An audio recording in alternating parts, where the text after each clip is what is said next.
ne se méprenne pas. La solitude, elle est partout. Si vous êtes libéral, c'est une réalité. Mais heureusement, il y a des solutions. Et si vous êtes en institution, vous avez peut-être le sentiment d'être entouré, mais au fond, eh bien, il y a des moments où vous êtes seul face à vous-même et à vos décisions malgré tout. Et cette solitude, elle est hyper pesante en réalité. Dans un cas comme dans l'autre, parce qu'on peut se sentir incompris, parce qu'on peut avoir l'impression qu'on ne peut pas parler de ce qu'on ressent. On a l'impression d'être sans appui, sans soutien, totalement démuni. J'avais donc envie de vous en parler dans cette vidéo, de vous parler de cette réalité du terrain qu'est justement la solitude du psychologue dans beaucoup de situations. Mais surtout, je voulais vous apporter des solutions. Parce que oui, il y en a. Mais avant ça, n'oubliez pas de vous abonner, de liker la vidéo et de me laisser un petit commentaire. C'est gratuit et ça me fait super plaisir. Mais en plus de ça, ça aide la vidéo à être vue par d'autres personnes qui pourraient se sentir tout simplement dans la même situation. Donc vraiment, ce petit geste peut aider tout le monde. C'est drôle que tu parles de ça parce que ça me serait jamais venu à l'idée de penser qu'un psy peut se sentir seul. Ah, les clichés ont la vie dure. Les gens ont tendance à voir les psychologues comme des êtres un peu à part entière qui seraient calmes,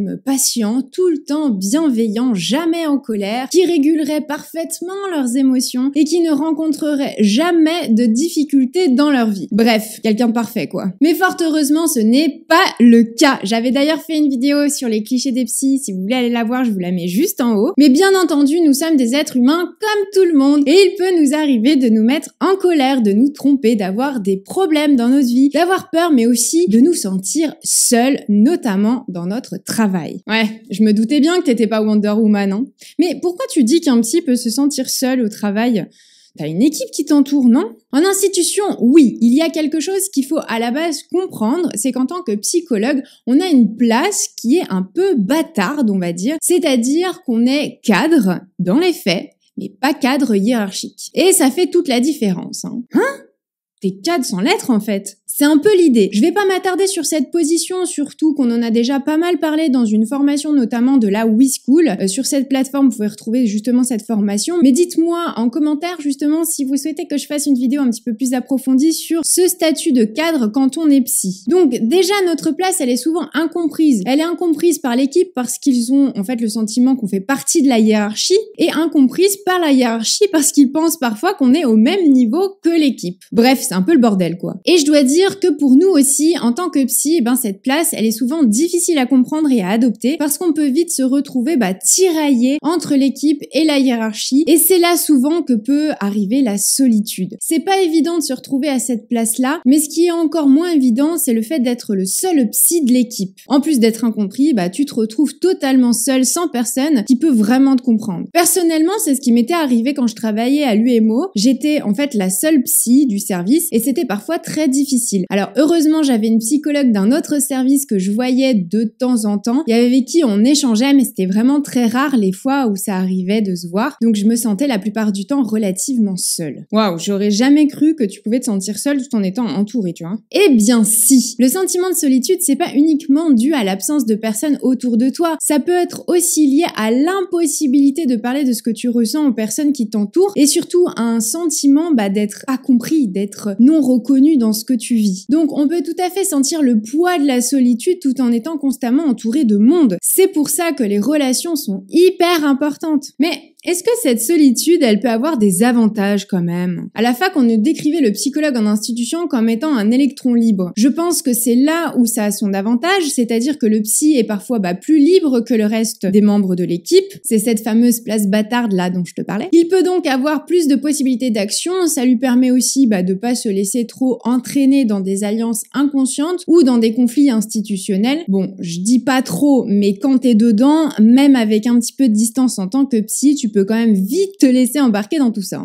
Donc cette solitude, elle peut avoir du positif. En revanche, il est nécessaire de mettre en place des ressources pour pallier à ce sentiment de solitude en tant que psy qui peut vraiment arriver plus vite que prévu. Par exemple, l'équipe qui exclut le psy ou qui lui fait comprendre en fait qu'il fait pas vraiment partie de l'équipe, la hiérarchie qui est trop insistante sur des choses qui sont pas du ressort du psychologue, un autre psy de l'équipe qui n'est pas de la même orientation que toi et qui te le fait bien comprendre. Bref, il peut y avoir vraiment plein de possibilités, plein de situations où en fait la solitude peut vite arriver. C'est quoi ces ressources dont tu parles là ? Pour contrecarrer un maximum ce sentiment de solitude, il est donc indispensable de mettre en place des espaces de décharge et de travail psychique. Alors ça peut être des intervisions avec d'autres potes psy ou des psys d'autres services par exemple. Moi c'est ce que j'avais eu quand je travaillais à l'UMO. Des supervisions individuelles, des supervisions de groupe, un réseau ou des groupes de psychologues comme avec la plateforme WeSchool par exemple. Bref, il y a vraiment de nombreuses possibilités, mais si tu regardes bien, c'est toujours pareil, se regrouper et parler de sa situation à d'autres psychologues. C'est en grande partie ce qui va en fait t'aider à te sentir beaucoup moins seul dans ton travail. D'ailleurs, je te conseille vivement de regarder ma vidéo sur la supervision pour mieux comprendre en quoi ça va t'aider, je te la mets juste en haut. Ok,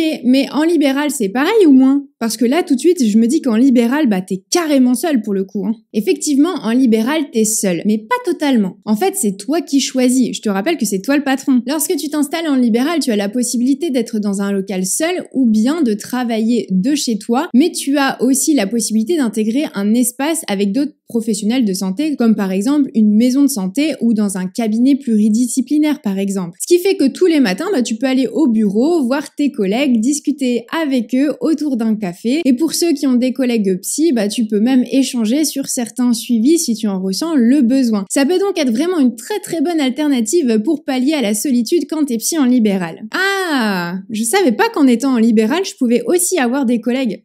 C'est pas con ça, hein? Oui, et pas que. Comme pour l'institution, je t'encourage vivement à intégrer des groupes de supervision pour à nouveau ne pas rester seul. Idem en libéral, selon moi, il est indispensable d'avoir d'autres lieux de mise au travail, comme la supervision, pour ne surtout pas rester seul, le nez dans tes suivis, parce qu'à la différence de l'institution, t'as pas le cadre en fait qui te protège en libéral, tu vois. À l'inverse, l'un des avantages de la solitude, on va dire en libéral, c'est qu'on peut utiliser les outils qu'on veut avec nos patients, et ça, c'est quand même vachement chouette. Tu n'as plus à demander l'aval de ta hiérarchie, par exemple, c'est toi qui décides. Idem pour les congés que tu veux prendre à la dernière minute, par exemple, ou bien suivre les formations que tu veux, etc. C'est vrai que le côté seul du libéral amène pas mal de liberté. Oui, mais comme pour tout, il y a aussi des inconvénients. La contrainte de ne pas avoir d'équipe, de ne pas avoir de cadre institutionnel, ou même beaucoup de responsabilités quand t'es chef d'entreprise en libéral, ça correspond clairement pas à tout le monde, et ça peut accentuer davantage le sentiment de solitude. Je pense que quoi qu'il arrive, institution ou libéral, dans tous les cas, le psy va nécessairement rencontrer une forme de solitude quelconque, mais c'est à nous en fait de pallier à ça et de ne surtout pas rester sans solution. On vient de le voir, il y en a, donc mettez-les en place parce qu'un psy seul, c'est un psy qui peut vite aller mal. Parce que oui, un psy en burn-out, ça existe et bien plus que ce qu'on pense. Ou bien un psy qui peut vite soit se penser dans la toute-puissance, soit se laisser embarquer dans le transfert contre transfert et les mécanismes inconscients mis en place lors de la thérapie, ce qui peut grandement nuire au suivi des patients, donc vraiment ne restez pas seul. Pour toutes les infos sur le transfert contre transfert, ma vidéo elle est juste en haut. C'est notamment pour pallier à la solitude des psys qu'avec les membres Oston Libre on se rencontre chaque année. Ça permet vraiment de tisser des liens profonds et même de nouer de vraies amitiés. En plus des rencontres physiques, il y a le forum, le groupe Facebook qui permettent vraiment d'échanger entre collègues, de trouver des personnes ressources du même métier que soi. D'ailleurs, je vous rappelle que si ça vous intéresse et que vous souhaitez vous installer en libéral, n'hésitez pas à participer au prochain webinaire que j'organise. Toutes les infos sont dans la barre de description. Dites-moi en commentaire si vous aussi, il vous est arrivé de vous sentir seul en tant que psy. Racontez-moi votre expérience, vraiment ça me ferait très plaisir d'échanger avec vous. Et si cette vidéo vous a plu, alors explosez-moi le compteur des likes, abonnez-vous à ma chaîne pour me soutenir. Nous, on se retrouve la semaine prochaine pour une toute nouvelle vidéo ou tout de suite sur Instagram. Belle journée, ciao ciao.